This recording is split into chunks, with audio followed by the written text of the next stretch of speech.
Uwa ka dan gwari. Wannan gari gaba da yi zafi. Kuma ga shi wannan yunwa nake ji wallahi. To wannan Dawidi. Yawa dalla da nabi ke ga mun da ke so da abinci. Zan gaba da na gashi gida gaba da ba ka mu na abinci ba. Ina so ki rage so mu wannan taliya. Ki so na gwara a kosu da son taliya.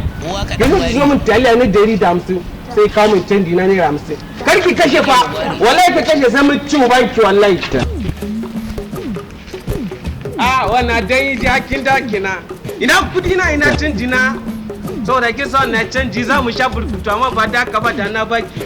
Na gode. Don na idan ba mu sha burkutu ba wallahi da matsala. Wallahi wannan burkutu shi ne ke sa ni bacci ma wallahi.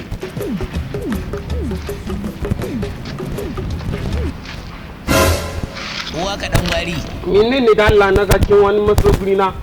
Abincin za ka ajiye mana mu ci mana. Wallahi kire yake wallahi. Au kai yanzu ba za ka ajiye mana mu ci ba. Uwa ka dan gwari. Abincin naki ne da kudi ki ke siya. Kai ba daɗi na da kai murwaci ne kai. Dan loma ɗayan da za a yi da Allah malam. Wace na kin wannan ji ashe ke san wannan. Shine dai.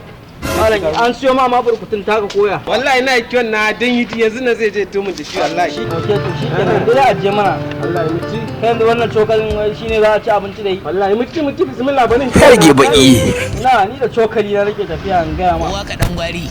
Ajiye mana shi. Wannan ka wannan. Shine ai malam. Uwa ka dan gwari.